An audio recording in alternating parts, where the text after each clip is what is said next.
Imagine if you can, you're a single widowed parent raising 2 teenage children. You are a bartender by trade and you make just a little above minimum wage. You work week to week for a paycheck. Your daughter is 19. She goes to school full time and she works part time as a waitress to help with the bills. Your son is 17 and he hasn't finished school yet, so he isn't working. So you're basically alone raising your children. Imagine your daughter wakes up one morning extremely sick. There's a bad flu going around and you just assume that she has the flu. So you do what every parent does. You put her to bed, give her warm blankets, have her drink plenty of fluids, and even though she begs you to stay home, you know that you have to go to work in order to make that paycheck to pay your rent.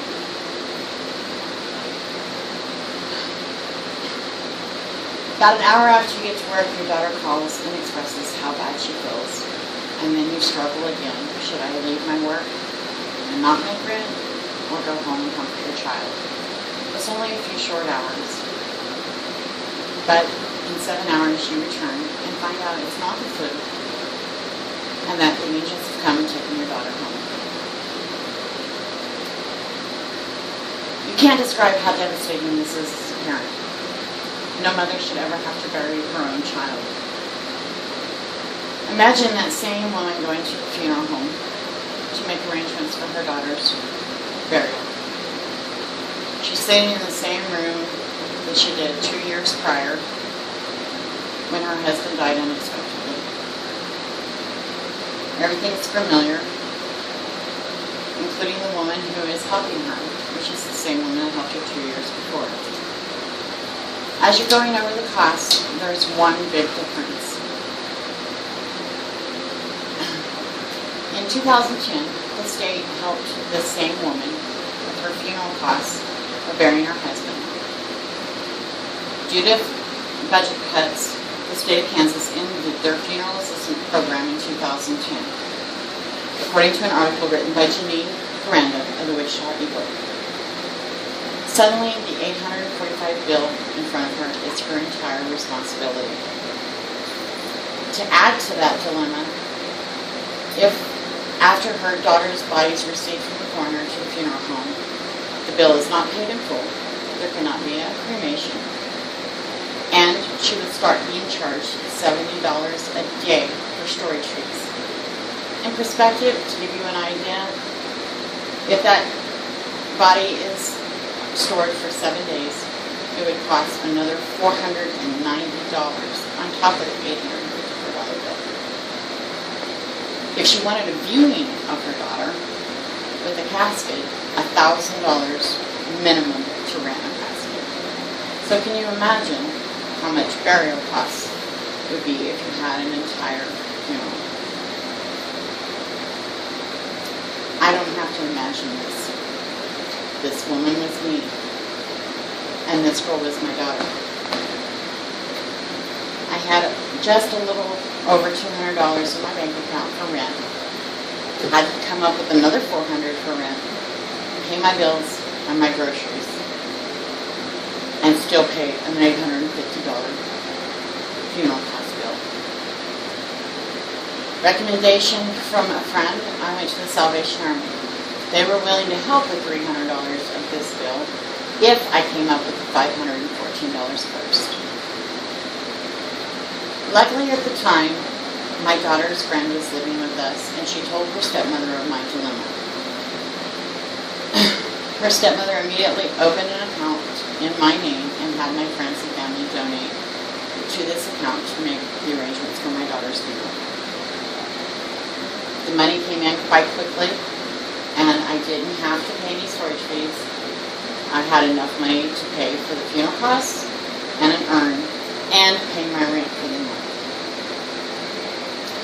My daughter's work donated the banquet room and a luncheon afterwards, so that was very nice. Shortly after that, this same woman, her name is Lisa, approached me about opening a non-profit organization to help underprivileged families with burial costs. my particular plight made her aware of how many other people might be out there that are facing the same dilemma. And that's how Kelsey's Gift Foundation was born. You can see a condensed version of the same story I just told you at our site at www.kelseysgiftfoundation.org. And it was written by my friend Lisa Diablo, who's also the co-founder of our foundation. So you're asking me, how big is the need for this? Well, in that same Wichita Eagle story that I mentioned earlier, for the budget year of 2009, the state of Kansas paid out $550 per person in funeral and burial costs of 308 people in Sedgwick County and 1,194 people in the state of Kansas. During their last 7 months of the budget year, which was July to January, they paid out 589 people's burial costs. There is fear that because of people not being able to afford burial, that bodies will go unclaimed. In the 2013 pathology report at sedgwickcounty.org, 14 bodies remained unclaimed, but all were identified.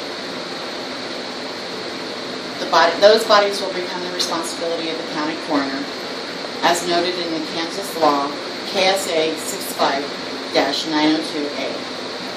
This law, along with all other laws concerning the disposal of deceased, can be seen in the article written by Brian M. Vasquez at www.accesskansas.org. I don't have time to read all those laws to you, but I would recommend that you give them a glance because there's a lot of things in there if you do not know about what they will do with bodies that are unclaimed. And it'll give you a little bit of an idea of why we're doing what we do. Our basic goal at KGF, which is what we call Kelsey's Gift Foundation, is not to experience what I experienced. No person should have to choose between their rent and their bills and burying their loved ones. We don't get paid to do what we do. We do it from our heart. We've helped a lot of families so far, and we hope to help a lot more. We have filed for our 501c. Still have not received it. And right now we're servicing the state of Kansas, but our ultimate goal is to serve the entire country. My daughter was studying business and entrepreneurship at WSU. Her goal in life was to start businesses that would help underprivileged children. So we feel at KGF that we are carrying on that legacy of helping underprivileged families with these costs. All money that we get is received from donations and fundraisers that we hold.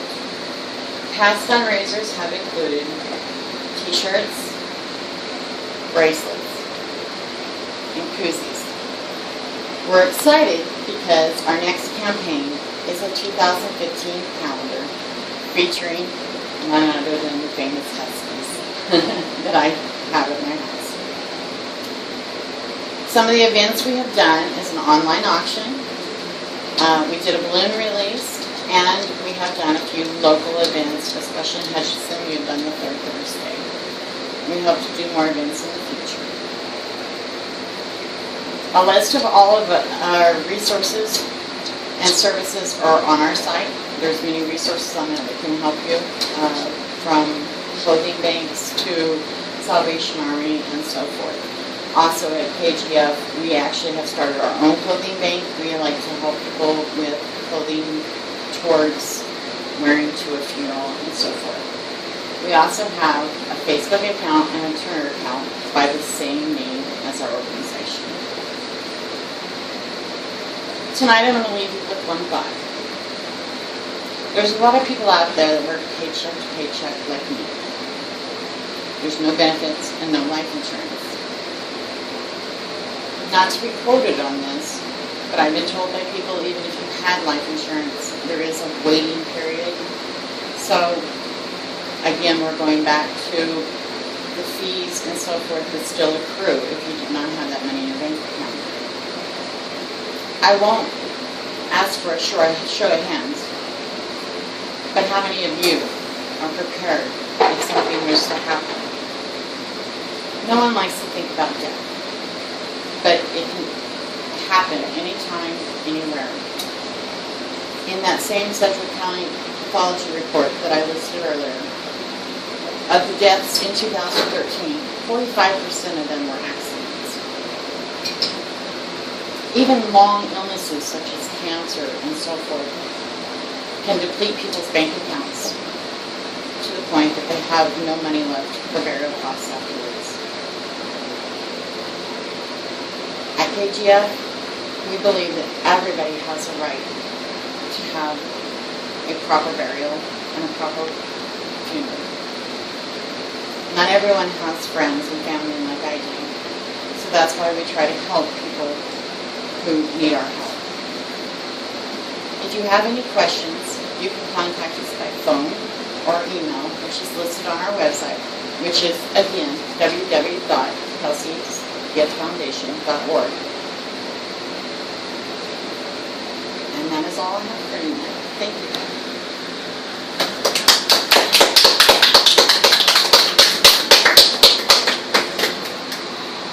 I'm Destiny. I'm Jonathan. I'm Maureen. I'm Peggy. I'm Matt.